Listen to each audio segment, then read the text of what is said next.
Hello my YouTube family, कैसे हैं आप सब लोग। आई होप आप सब लोग बढ़िया होंगे, मज़े में होंगे। मैं भी बिल्कुल ठीक हूँ। आज डे है फ्राइडे और अभी टाइम हो रहा है शाम के करीबन 4 बज रहे और शाम 4 बजे से आज अपने ब्लॉग की वीडियो की शुरुआत कर रही हूँ। वीडियो क्या होने वाला है, आज मैं कर रही हूँ माँ वैभव लक्ष्मी के व्रत का उद्यापन। तो वही मैं आप लोगों को बताने वाली हूँ, दिखाने वाली हूँ कि मैं किस तरह से करती हूँ। हालांकि मैं बहुत बार जो है माँ वैभव लक्ष्मी के व्रत कर चुकी हूँ, उद्यापन भी काफ़ी बार कर चुकी हूँ। करीबन 10-15 बार मैंने कर लिया होगा।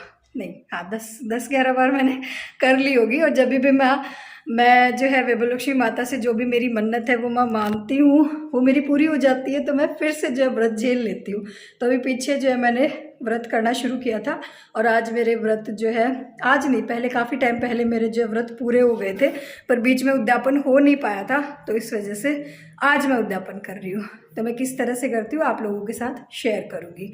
और जब लास्ट टाइम मैंने उद्यापन का वीडियो शेयर किया था ना, तो मेरे पास काफ़ी सारे सवाल आए थे। तो उन सारे सवालों के जवाब भी आज इस वीडियो में मैं आप लोगों को देने वाली हूँ। तो वीडियो स्टार्टिंग से लेकर एंड तक ज़रूर देखना, ठीक है जी। तो चलिए अब शुरू करते हैं और बीच बीच में मैं आप लोगों को पूरी विधि जो है बताती जाऊँगी। माता वैभव लक्ष्मी के व्रत उद्यापन में खीर का ही प्रसाद बनता है। तो बस खीर मैंने यहाँ पे बना ली है और यही खीर जो है पहले मैं रखूँगी माँ वैभव लक्ष्मी की पूजा में, मतलब उनको मैं भोग लगाऊंगी और उसके बाद 7 सुहागिनों को ये खीर प्रसाद के रूप में दी जाती है। तो बस खीर यहाँ पे मैंने बना ली है और उसके बाद अब मैं करूँगी पूजा की तैयारी। और पूजा जैसे हर शुक्रवार को करते हैं वैसे ही करनी होती है। उद्यापन के दिन भी कुछ खास नहीं होता है, जो होता है वो मैं आप लोगों को आगे बता दूंगी। तो बस उसी की मैं तैयारी कर रही हूँ। और पूजा जो है 4 से 6 के बीच की जाती है, मतलब शाम को 4 से 6 बजे के बीच आप कभी भी ये पूजा कर सकते हो। 6 बजे के बाद ये पूजा नहीं की जाती है, मतलब दिन ढलने के बाद ये पूजा नहीं करनी होती है। तो बस उसी की मैं तैयारी कर रही हूँ। सबसे पहले एक चौकी लगा लूँगी, चौकी पर लाल कपड़ा मैं बिछा लूँगी। और हाँ, पिछली बार जब मैंने वीडियो बनाया था उद्यापन का तो मुझे पूछा गया था कि ये व्रत शुरू कब करने पर होते हैं। ये व्रत शुरू कर सकते हो आप शुक्ल पक्ष में, शुक्रवार के दिन आपको ये व्रत करना होता है सुबह सुबह। और माता रानी का आप मन में ध्यान करो और उसके बाद आपकी जो भी मन्नत हो वो माता रानी से बोल देना है। और उसके बाद जितने भी आपको व्रत करने हैं शुक्रवार के 7, 11, 21, वो आप माता रानी को बोलो, संकल्प ले लो और सुबह सुबह ही और पूरा दिन माता रानी का ध्यान करते रहो। और सुबह में पूजा नहीं करनी होती, ये पूजा जो होती है शुक्रवार की वो होती है शाम में, ठीक है। और इस तरह से चौकी लगा लेनी है और मतलब इस तरह से चौकी लगानी है कि हमारा जो मुंह है वो पूर्व दिशा में रहे। तो इस तरह से चौकी लगा लेनी है, लाल रंग का कपड़ा बिछा लेना है और फिर लक्ष्मी माता का आपको यहाँ पे विराजमान कर लेना है। लक्ष्मी माता को साथ ही श्री यंत्र अगर आपके पास है तो आपको विराजित कर लेना। अगर आपके पास नहीं है तो जो वैभव लक्ष्मी माता की कहानी की जो बुक होती है उसमें भी श्री यंत्र होता है, तो श्री यंत्र की इसमें ज़रूर पूजा होती है। और कुछ सब्सक्राइबर उन्होंने मुझसे पूछा था कि दी विष्णु भगवान जी के साथ जो है माता लक्ष्मी जी को विराजमान कर लें क्या। तो नहीं, इसमें जो है ये जो व्रत होता है तो इसमें माता रानी को अकेले ही बिठाना होता है। मतलब कुछ नियम होते हैं किसी व्रत के, तो इस व्रत के इस तरह से कुछ नियम है। और उसके बाद चावल का, एक मुट्ठी चावल का ढेर कर लेना है दाहिनी तरफ और उसके ऊपर एक कलश रखना है पानी भर के। तांबे का कलश रख सकते हो, मेरे पास नहीं था तो मैंने जो मेरे पास था वो मैंने रख लिया। उसके ऊपर एक कटोरी रखनी है और उसमें आपको एक सोने का गहना रखना है। अगर सोने का गहना नहीं हो तो नगद रुपया भी चल सकता है। तो मैंने दोनों ही रखे हैं और यहाँ पर खीर का प्रसाद रखना है। तो आज तो जैसे उद्यापन है इसलिए मैंने खीर का प्रसाद रखा है। और बाकी जब शुक्रवार करते हैं तो आप खीर भी बना सकते हो, आप और भी कोई मीठी चीज़ बनाकर माता रानी को भोग लगा सकते हो। और अगर आप नहीं बनाना चाहते तो कुछ आप बाज़ार से भी मीठा खरीद कर भोग लगा सकते हो। और वो भी अगर आप ना करना चाहो तो गुड़, शक्कर, ठीक है, वो भी आप लगा सकते हो। मतलब बात ये होती है कि व्रत जो होता है वो विश्वास और श्रद्धा के साथ करना चाहिए। चीज़ें तो कम ज़्यादा हो भी जाए तो चलेगा। और इधर जो है उद्यापन का मैं आप लोगों को सामान दिखा रही थी। हाँ, जिस दिन उद्यापन होता है उस दिन नारियल ज़रूर रखना होता है। बाकी जो शुक्रवार करते हैं उसमें नारियल रखने की ज़रूरत नहीं होती। हाँ जी, पूजा की सारी तैयारी अब हो चुकी है। बस अब मैं करूँगी कथा। और कथा जो है शीला की कथा जो है और सुननी होती है।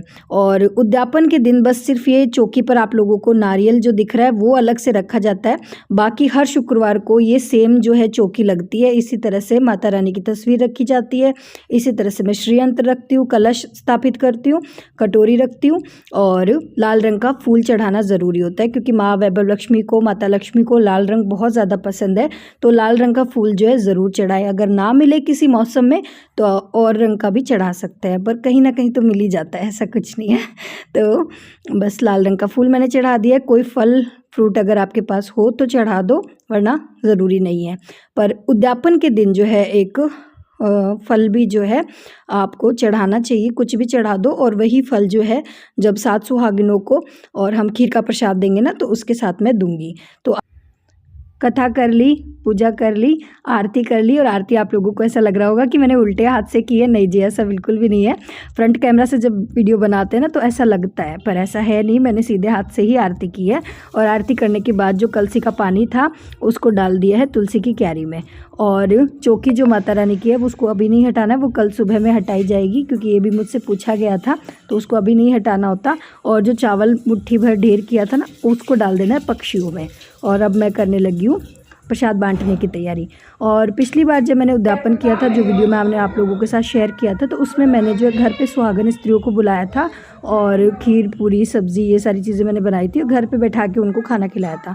पर इस बार जो है मैं घर जाकर प्रसाद दे रही हूँ, तो थोड़ा सा अलग इस तरह से करती हूँ।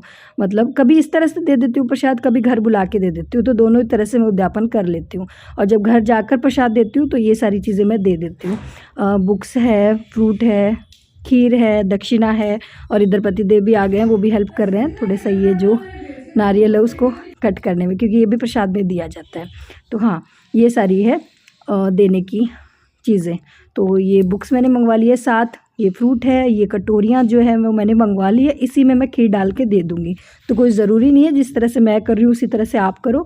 आप सिर्फ खीर का प्रसाद भी दे सकते हो, आपको साथ में कटोरी देने की कोई ज़रूरत नहीं है। ठीक है, जिसका जैसा मन होता है वैसे कर लेनी चाहिए। बस बात यह है कि जो भी व्रत आप करो पूरी श्रद्धा से, विश्वास के साथ करना चाहिए। अगर कोई थोड़ी बहुत भूल चूक अगर हो भी जाती है तो कोई नहीं, हम भी माता के जो है माँ वैभव लक्ष्मी के या कोई भी भगवान जी का अगर हम व्रत करते हैं, हम उनके बच्चे ही हैं, तो कोई भी भूल चूक हो जाती है तो वो माफ़ कर देते हैं। ठीक है, तो कोई ज़रूरी नहीं है कि जैसा मैं कर रही हूँ, जैसा मैं बता रही हूँ उस तरह से करो। बुक्स में वैसे सारी चीज़ दी हुई है कि किस तरह से करना होता है, आप उसमें भी देख सकते हो।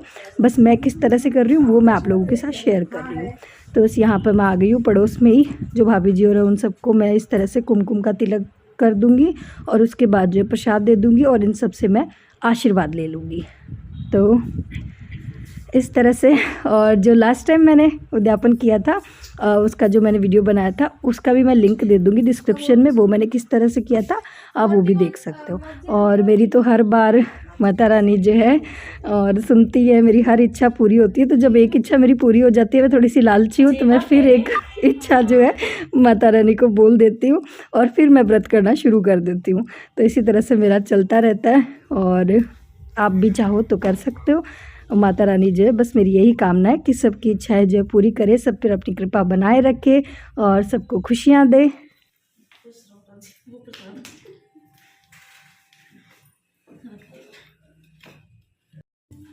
उद्यापन हो गया अच्छे से, सबको प्रसाद दे आई हूँ और सबसे भर भर के आशीर्वाद भी ले आई हूँ। और बस घर आ गई हूँ, करने लगी हूँ खाने की तैयारी। और हाँ, ये भी मुझसे किसी ने पूछा था कि व्रत किस तरह से करना होता है, कितने टाइम खाना खाते हैं, कैसा व्रत होता है। तो जी, व्रत जो है पूरा दिन व्रत करना होता है। शाम को मैं किस तरह से करती हूँ, मैं जो है सुबह में व्रत शुरू होता है और फिर दिन में जो है मैं कोई चाय, दूध, फ्रूट वगैरह कुछ ले लेती हूँ। शाम को पूजा करती हूँ और उसके बाद जो एक टाइम मैं खाना खा लेती हूँ। तो मैं इस तरह से करती हूँ। इसके अलावा अगर आप इस व्रत नहीं कर सकते, आप भूखे नहीं रहते, तो आप 2 टाइम खाना खा के भी ये व्रत कर सकते हो। और इसके अलावा तीसरा तरीका, अगर आप में शक्ति हो, अगर आप पूरा दिन व्रत रख सकते हो, तो सिर्फ शाम को जो प्रसाद हम माता रानी को लगाते हैं, माँ वैभव लक्ष्मी को लगाते हैं, सिर्फ वो प्रसाद खाकर आपको व्रत करना होता है। तो 3 तरीके से व्रत होता है। आपकी जैसी श्रद्धा हो, जैसी आपकी इच्छा हो, आप उस तरह से व्रत कर सकते हो। और दूसरी बात, प्याज लहसुन जो है इस व्रत में नहीं खा सकते, ये भी मुझसे किसी ने पूछा था। तो सिंपल खाना बनाना होता है। तो यहाँ पर मैंने आलू, गोभी, मटर की सब्ज़ी बनाई है और बस खीर हो जाएगा, खाने में। तो बस यही हमारा खाना होगा। तो बस खाना मैं फटाफट बना कर रख दूँगी। जब पतिदेव आ जाएंगे तो सबसे पहले प्रसाद उनको खिलाऊंगी और उसके बाद जो है मैं खाना खा लूँगी। तो इस तरह से रहता है मेरा व्रत और उद्यापन विधि मैंने आप लोगों के साथ शेयर की है। वीडियो कैसा लगा मुझे ज़रूर बताना कमेंट्स में, और अगर ब्लॉग पसंद आया हो तो प्लीज़ एक लाइक ज़रूर देना। चैनल पर नए हो तो सब्सक्राइब कर लेना।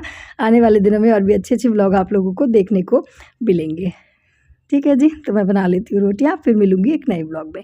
और ये है प्रसाद, तो आप लोग भी आ जाइए, आप लोग भी ले लीजिए प्रसाद। और इसी के साथ करती हूँ इस वीडियो को ये एंड, फिर मिलेंगे। राधे राधे जी।